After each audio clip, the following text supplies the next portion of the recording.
encontrar el lugar ideal para poner un negocio no es tarea fácil, hay que dedicarle mucho tiempo. Por eso a continuación les daremos algunos consejos para lograr una localización adecuada de su negocio.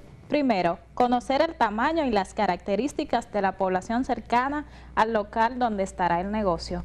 Segundo, identificar el poder adquisitivo y la capacidad de compra de los clientes potenciales.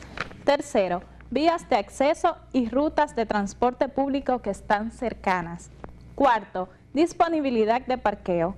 Quinto, cantidad de empresas similares que se encuentran alrededor de su negocio. Sexto, facilidades de acceso tanto del personal de la empresa como de los suplidores y compradores. Y por último, que exista un suministro eficiente de agua, luz y teléfono, así como de la infraestructura necesaria para el tipo de empresa que se va a instalar.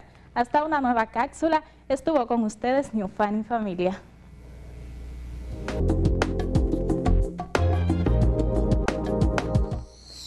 El miércoles pasado, nosotros publicamos un artículo en el Listín Diario cuyo título era ¿Qué hacer para crear más empleos en el país? Uno de los grandes problemas de la sociedad mundial es la creación de empleos. Por ejemplo, España tiene actualmente un desempleo de casi un 20%. Sí, eso quiere decir que de cada 100 españoles, 20 están desempleados. Es decir, que 20 no tienen ingresos. Estados Unidos tiene la tasa más alta de la historia, alrededor de un 9.1% de desempleo. Nosotros andamos por 14.3% más o menos de desempleo. Entonces, el empleo es un problema grave para los países. El nivel de desempleo, de alguna manera, te dice a ti qué tanto un país está utilizando sus recursos de manera plena.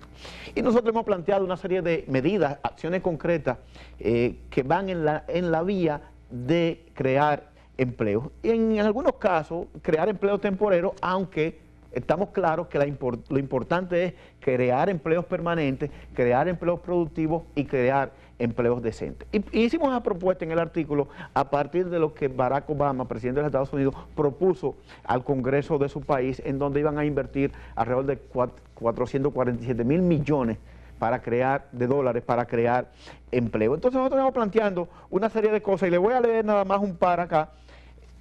Es integrar a jóvenes desempleados a la remodelación y a rehabilitación de escuelas y centros hospitalarios.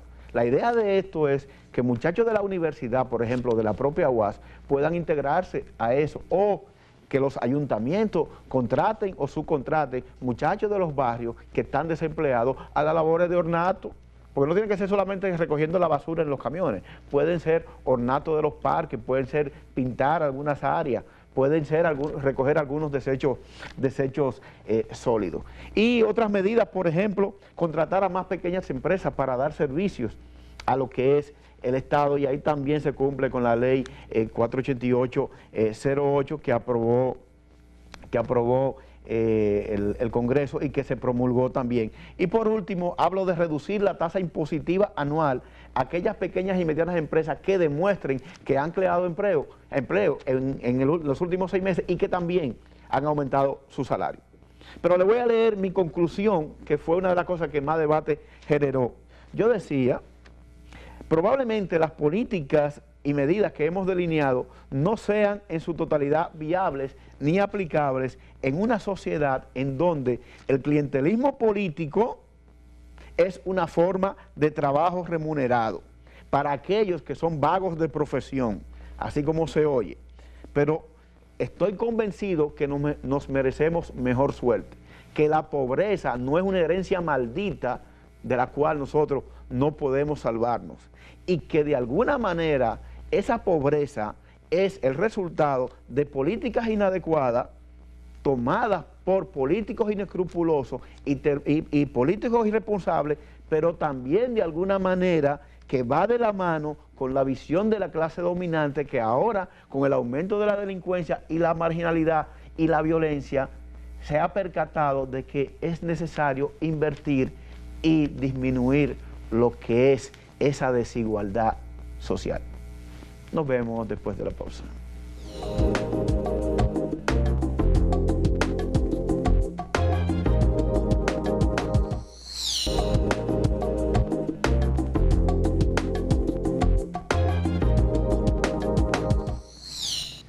Gracias por continuar con nosotros en Visión Empresarial y vamos al debate de la semana. Y para nosotros es un grato honor tener en este debate de este domingo a una persona muy querida en Santiago, pero también se le está queriendo bastante en la capital. Estamos hablando de Julián Cerulle, quien es candidato presidencial por el Frente Amplio. Doctor. Un placer, Franklin. Gracias por haber aceptado nuestra invitación para discutir estos temas interesantes que tienen que ver con el Frente Amplio, que tienen que ver también con la sociedad en su conjunto.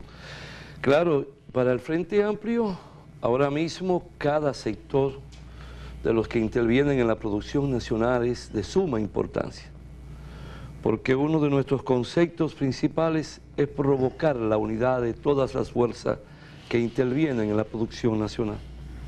Por esa razón decimos que lo que estamos presentándole al pueblo es un muñeco de plan de nación, porque el gran programa tiene que ser elaborado y compartido después de las elecciones y hasta 2 días antes del 16 de agosto, con la intervención e integración del liderazgo de cada una de las áreas productivas.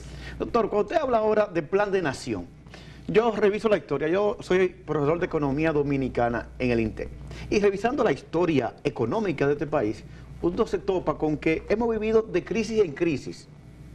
Sí, crisis en el 1492 con el descubrimiento, y a partir de ahí la historia revisa crisis de crisis en crisis y falta de un plan nacional. Entonces mi pregunta es, ¿cómo poder orquestar un plan nacional tal como ustedes están planteando en una sociedad que parece tan dividida? Yo creo que en la vida hay que buscar marcos de referencia. Para mí hay un marco de referencia a tomar en consideración.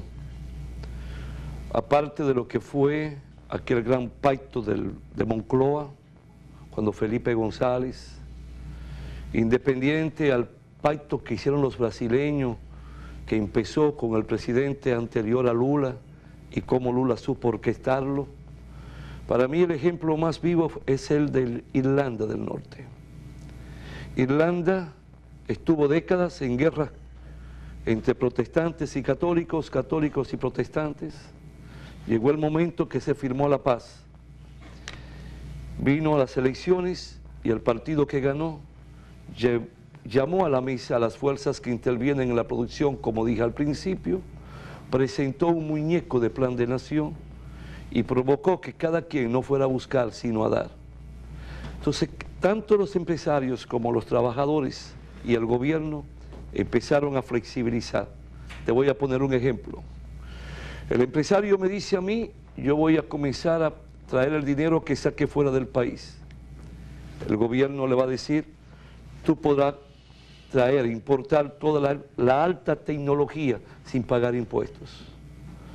Viene el gobierno, los empresarios le dicen, nos comprometemos a que no vamos a desahuciar, o sea, liquidar trabajadores por espacio de 3 años. El gobierno le dice, yo me comprometo a ofrecerte a ti la mano de obra calificada. Los trabajadores dicen, nosotros nos comprometemos a ser copartícipe de la paz sociolaboral. El gobierno viene y le dice, pues nosotros nos comprometemos a implementar y desarrollar el auténtico y real sistema de seguridad social, donde el coste de producción va a bajar, donde el Estado es el responsable de la salud, el responsable de la educación. Así es que nosotros visualizamos cómo elaborar un plan de nación con los productores agrícolas, con los parceleros, con los ganaderos, con los porcicultores, con los que están en el mundo de la pesca y de la mina, y así sucesivamente. Es excelente, como discurso me parece excelente y yo particularmente se lo compro. Ahora bien, una sociedad como la dominicana, usted habló por ejemplo, que los empresarios traigan tecnología, maquinaria con 0 impuestos, o 0 arancel.